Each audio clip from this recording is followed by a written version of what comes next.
Ayan, Ito ako. na, mga kapuso, kuryente bill check naman tayo ngayon. Kamusta kaya yung mga bill ninyo, no? Ang taas pa rin ba? Sa amin, ang taas, Mami Su. Oo nga, talaga naman eh. Ako nga, hindi ko nalang pinapansin. Ako, hindi ko kayo nag-iisa dyan kasi. At yan nga ang hinaing pa rin ng marami sa atin. Para malinawan tayo, yan ang pag-uusapan natin dito sa Consumer Check! Ayan, si Lina ang dyan para kumustahin ang kuryente bill na mga kapuso natin sa Caloocan. Nasa Ayun. Caloocan si Lynn. Hi, Miss Lynn! Kamusta ang mga kuryente? Oo, nako. Bahala ka na sa mga puso natin dyan. Hi, good morning. Okay, Consumer Check ka talaga tayo dito sa 176E sa Caloocan City. Pasensya na kasi hindi ko kayo masyado marinig. Okay, so for this morning, kasama natin ngayon si Miss Jenny. No? Si Miss Jenny nakatira dito sa Caloocan. Tapos marami siya katanungan tungkol sa bill. Actually, tinatanong na nga niya kanina pa yung ating guest dito. Pero bago ko sabihin kung sino yung guest natin, eto, Miss Jenny, ano ba ang katanungan na gusto nyo talagang itanong kung bakit ganito kuryente natin? Okay. Ito po, yung pagbigla pong pagtaas ng kuryente. Mula sa anong magkano? Mula po sa April, May, Magkano? May, Dati. ay, dati po, Okay. 916. Umabot po ng 1,836. Oo. Hanggang nag-June 2005, nagiging July, nagiging 2,112. Oh, so basically, ang jump niya is from 916 to 2,112. Ganun kalaki yung jump ng kanyang kuryente. May nagbago ba sa pagsaksak niyo ng kuryente, pagkonsumo niyo ng kuryente? Meron po. Ano? Sobrang pagtaas po talaga. Ibig sabihin, yung paggamit niyo ng kuryente sa bahay, tumaas ba? Mas nagluluto ba kayo gamit ang ano? Or... Wala po. Kahoy lang po kami. Kahoy lang ginagamit namin pagluto. So talagang kung ano yung pwede itipid, tinitipid niyo. So talaga nakakapagtaka bakit nag-jump. Opo. Okay. Ano yun? Bawat gamit namin ng ilaw, bawat gamit namin ng kuryente, halimbawa manunod kami ng TV, papatayin yung mga electric fan, papatayin yung ilaw, bubunutin, bawat ano, bubunutin. Pagka nag-washing, nag-dryer, panit ang bunot ng TV, bubunutin yung ref. Oo, bubunutin yung ano na electric fan para lang makatipid. So ang tanong niyo is bakit biglang tumaas yung kuryente niyo? Okay, para sagutin niya kasama natin ngayon si Attorney Maria Corazon Hines mula sa Energy Regulatory Commission. Good morning po, ma'am. Magandang umawalag ka naman, Lynn, at sa mga tao pong nandito ngayon.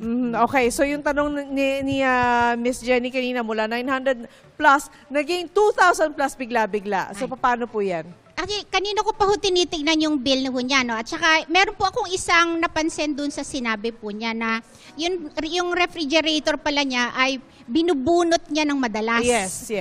Ang nangyayari po kasi doon ay, yun po kasing refrigerator, isa sa mga cooling devices na tinatawag. Meron po siyang temperature na kailangang abutin. Yes. Kaya kung kunwari, mainit yung temperatura o mainit yung loob ng refrigerator, mas matagal pong gagana yung makina para abutin yung temperature. So, noon pong binunot nyo, bumalik ho siya doon sa room temperature.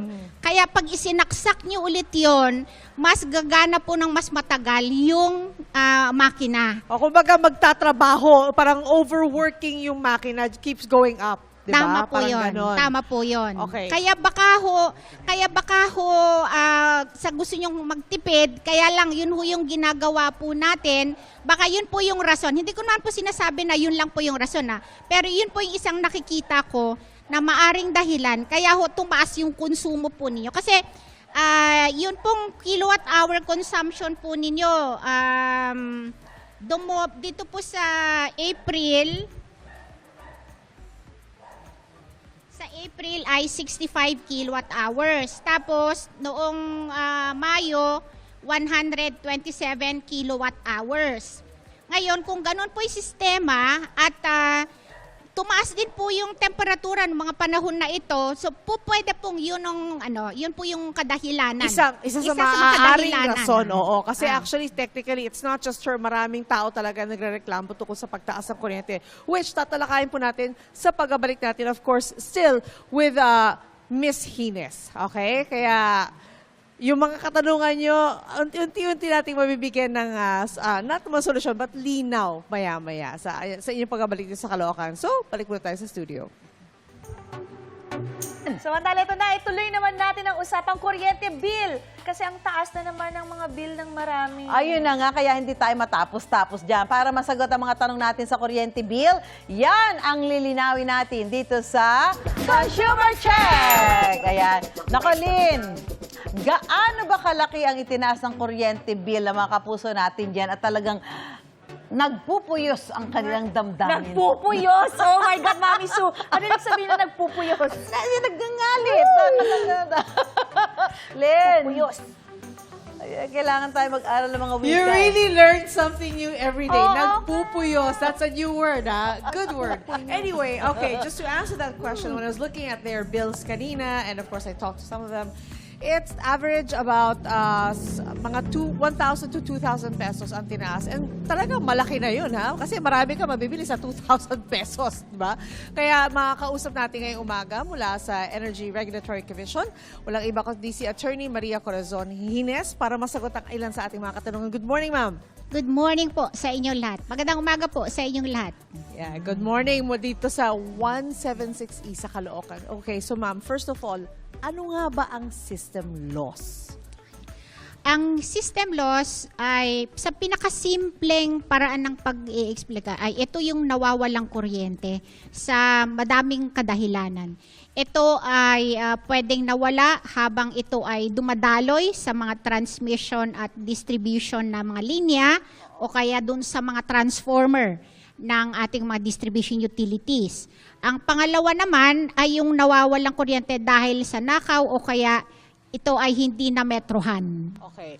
So you're talking about both the technical at saka non-technical Non-technical. Tama losses. yan. Okay. So let's talk about, let's break it down na. You mentioned the two already, pero I'm sure there's more than that eh. Ano nga bang iba pang mga technical losses dito? Okay. Yung technical losses natin, it's physics. Okay? Nawawala yan habang dumadalo yung kuryente sa linya. So, kung mas mahaba yung mga linya na tinatahak ng kuryente, mas malaki yung system loss. Nawawala, oo. Mas marami yung nawawala. Yun yung technical. Kaya yung ating, kung maalala yung ating mga electric cooperatives, ang laki ng protesta nila Oo. doon sa pagtanggal ng system loss rates. Kasi ang sinasabi nila, kami ang nagbibigay ng kuryente sa mga kanayunan. Kaya sobrang hahaba yung mga linya namin. Oo. Kaya habang dumadaloy yung kuryente papunta doon sa mga liblib na puok, Pakonti ng pakonti na kukuha nila. Tama ba? Because may nga you said nawawala, malayo oo. may nawawala at nawawala. Kasi meron din namang talagang kailangan na voltahe na kailangan makarating Ma-reach. doon. Okay. Oo. Oo. Okay. So, doon naman tayo sa non-technical. You touched upon yung mga ninanakaw ganun. Okay, kasi nagiging issue yung, bakit kailangan kami magbayad sa mga ninanakaw ng ibang tao? Hindi naman namin karga dapat yun, di ba? Yan. Yung mga tinatawag na non-technical losses, ito ay pwedeng magmula sa mga ninakaw. Pag, Oo. kunwari, dumirekta kang kumonekta doon sa linya ng Meralco, diyan sa taas ng poste. Illegal connection. Illegal Illegal connection, connection. Pupwede naman na nag-jumper ka. Meron kang Oo. ginamit na mga devices sa loob Obviously, ng bahay illegal mo. yun. Oo. Oo. Oo.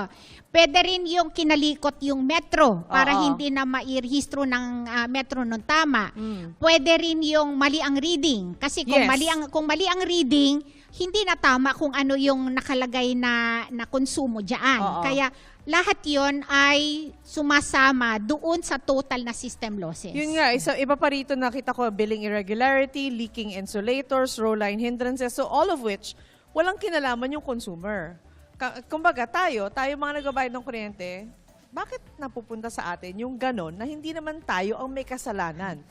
Bakit natin, why are we shouldering that problem? That's not ours. Noong 1994, in-issue yung RA 7832, yun yung Anti-Pilferage of Electricity Act. So, nakasaad doon na, teka lang, sige, meron nga talaga tayong system losses, pero hindi naman lahat pwede mong ipasa. Yes. So ganun yung naging pulisiya ng gobyerno. Kasi nga alam din na may technical at saka yung non-technical.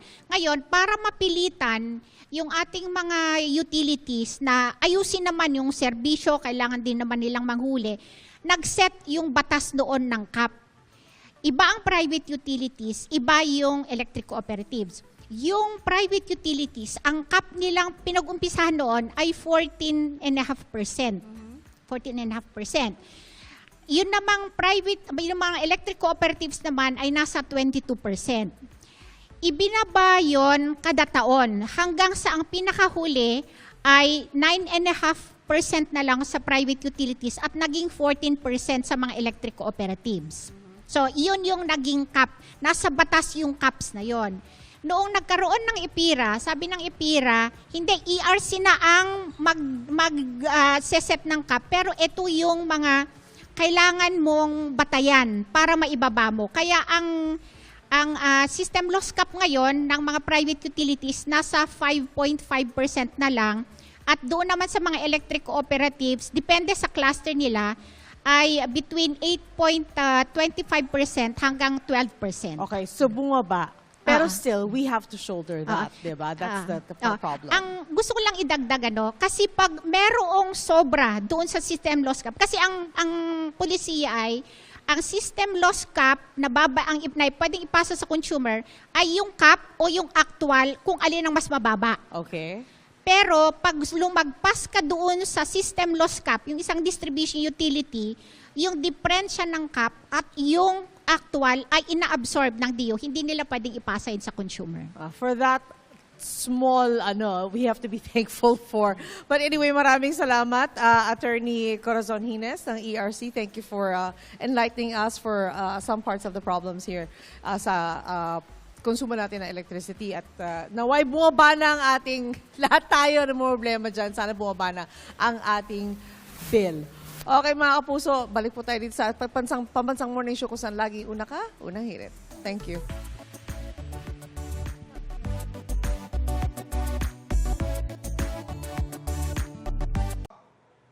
Ikaw, hindi ka pa nakasubscribe sa GMA Public Affairs YouTube channel? Bakit? Mag-subscribe ka na, dali na, para laging una ka sa mga latest kwento at balita. I-follow mo na rin ang official social media pages ng Unang Hirit. Salamat, Kapuso.